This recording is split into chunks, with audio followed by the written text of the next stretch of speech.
अस्सलामुअलैकुम वरहमतुल्लाहि वबरकातुहू। जी प्यारे दोस्तों, हकीम तारिक जवेद फ्रॉम फैसलाबाद अक्सर कुश्ता बैर महरम किया। आज हम बात करेंगे नाप पर।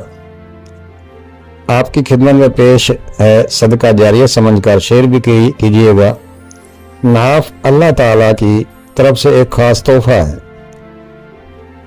62 साल की उम्र के एक बूढ़े आदमी को लेफ्ट आंख से सही नजर नहीं आ रहा था, खासकर रात को तो और नजर खराब हो जाती थी। डॉक्टरों ने इन्हें बताया कि आपकी आंखें तो ठीक हैं, बस एक प्रॉब्लम है कि जिन रगों से आंखों को खून फराहम होता है वो सूख गई हैं।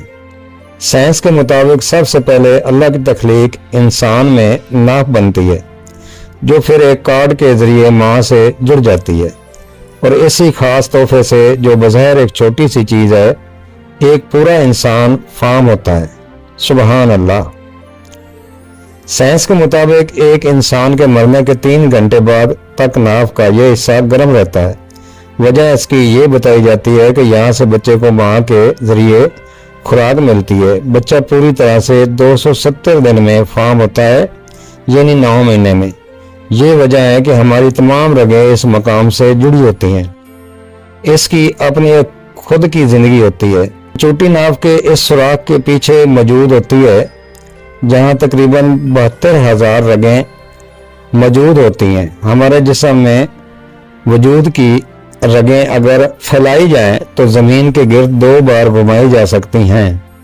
आंख अगर सूख जाए, सही नजर ना आता हो, पित्ता सही काम ना करता हो, पाँव या होंठ फट जाते हों, चेहरे को चमकदार बनाने के लिए, बाल चमकाने के लिए, घुटनों के दर्द, सुस्ती, जोड़ों में दर्द, स्किन का सूख जाना का इलाज, आंखों के सूख जाना, सही नजर ना आना, बुलंद खाल और बाल के लिए रोज रात को सोने से पहले 3 कतरे खालिस देसी घी के या नारियल के तेल के नाफ के सुराख में टपकाएं और तकरीबन 1.5 इंच सुराख के इर्द गिर्द भी लगाएं। घुटनों की तकलीफ दूर करने के लिए 3 कतरे अरंडी के तेल के 3 कतरे सुराख में टपकाएं और इर्द गिर्द लगाएं, जैसे ऊपर बताया है। कपकपी और सुस्ती दूर करने के लिए और जोड़ों के दर्द में फाका के लिए, स्किन को सूख जाने को दूर करने के लिए सरसों के तेल के 3 कतरे ऊपर बताए गए तरीके के मुताबिक इस्तेमाल करें। नाफ के सुराख में अल्लाह ने यह खासियत रखी है कि जो रगें जिस्म में अगर कहीं सूख गई हैं तो नाफ के जरिए इन तक तेल पहुंचाया जा सकता है, जिससे वो दोबारा खुल जाती हैं। बच्चे के पेट में अगर दर्द हो तो हींग पानी और तेल में मिक्स करके नाफ के गिर्द लगाएं। चंद ही मिनटों में इंशाअल्लाह अल्लाह करम कर देगा।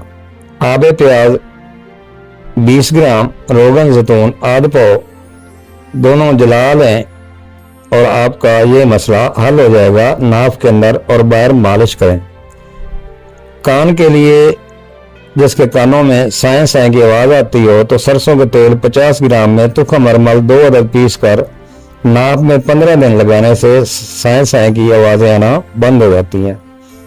कुव्वत समेत की कमी दूर करने के लिए सरसों के 50 ग्राम तेल में 20 ग्राम दालचीनी पीसी हुई जला के वो तेल नाक में लगाने से कुव्वत समेत में बेहतरी आती है।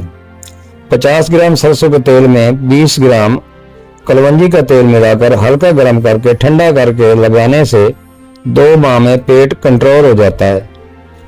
अगर नहाने के बाद रोगन जैतून नाक में लगा दें और मजे की बात यह है कि एलर्जी और जुकाम नहीं होता और कब्ज भी रफा हो जाती है। जरा गौर कीजिए, जो इल्म आप तक पहुंचा वो अमानत है इन लोगों की जो ला इल्म है, लिहाजा ये अमानत इनके हकदार तक सभी अपना अपना फर्ज समझकर पहुंचाएं।